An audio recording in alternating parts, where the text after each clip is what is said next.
Hello guys and welcome back to my channel. God, it's been a long time. So if you're not following me on Instagram, I've recently shifted from Windows to Linux. I am here to tell you my experience about Linux. So mainly this video is for the people who have some low-end PCs or laptops like me, I feel you. And you just can't run Windows on it properly. It just keeps crashing and doesn't work properly. Like literally I had to put an 8 GB RAM stick in the laptop and still it won't run YouTube videos properly on 720p. I got fed up and I shifted to Linux. Before we get started, make sure to subscribe below. Switch on that bell icon to get notified when I release an amazing video, and just make sure to hit the like below if you really enjoyed it, because it'll make my day. Without further ado, let's get into the video.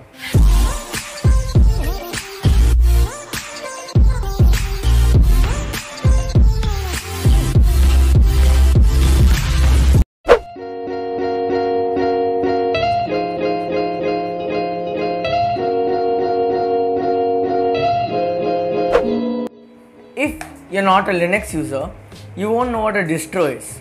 So let's take Android for example. They have stock Android which they use in Google Pixel phones. They have One UI which they use in Samsung phones.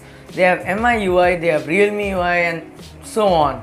Basically this is all the same operating system, Android, but they have different skins. That's what Linux is. There's a lot of this thing called distros, distributions, and there's FerrenOS and more. But today we'll be trying out FerrenOS.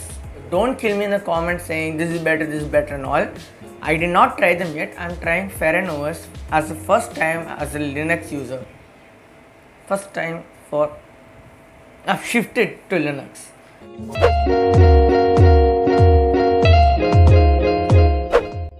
Well, now the user interface of FerrenOS is like really clean.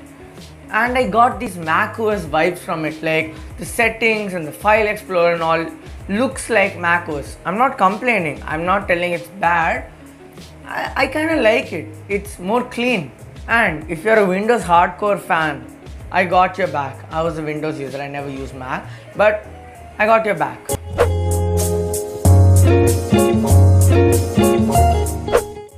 They are damn. So basically, like you see on your screen right now, there's so many layouts.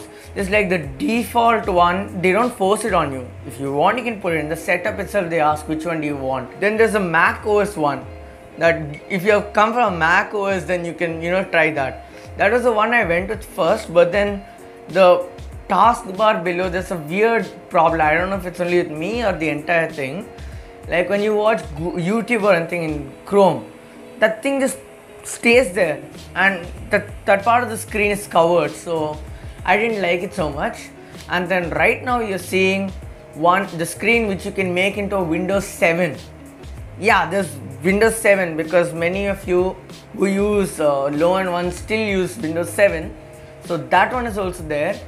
And then if you tried using Windows 10 and your things suffered and you're coming to this, there's Windows 10 also. There's a Ubuntu one right on your screen right now, and that sums up the layouts. Let's move to the next one.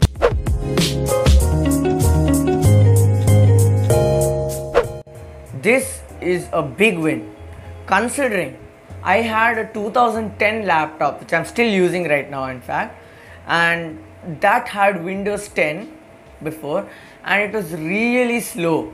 It would take straight up 5 minutes to switch on. So I would switch it on and go do some other work and then come back. That's how slow it was. But then in this Linux or FerrenOS, it's actually quite fast for a 2010 laptop. And right now I'll show you a clip of the timer with it switching on.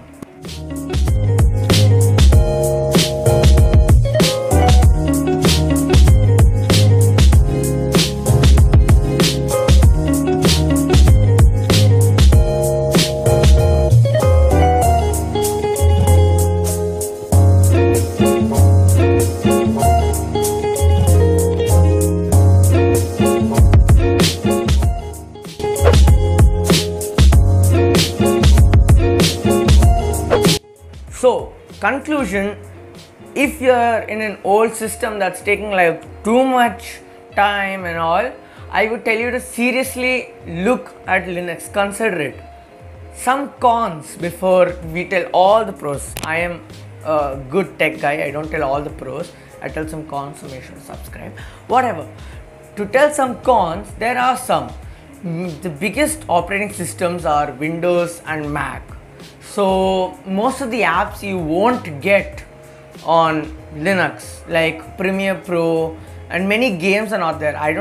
People are starting to take Linux as a gaming thing. The Steam and all have come. I'm not sure, I've not tried gaming, but it's getting there.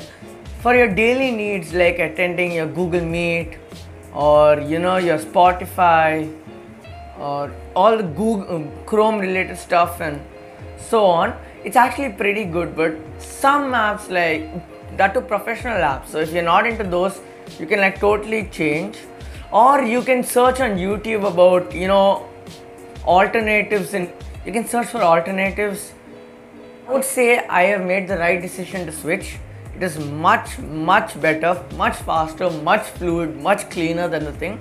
I mean, I can't install like a lot of apps, but then I don't really care because I don't use the laptop so much. Considering it was a Windows 10, it could not run many applications, so I tried editing on that, it didn't work. And yeah, so you might not get so many apps as you wanted, but I would say it's a good switch if you're in a low-end PC. If you're in a high-end PC, I don't know, just rewatch the video and think about it again. That's it. Thanks for staying till here. It means a lot to me. Goodbye.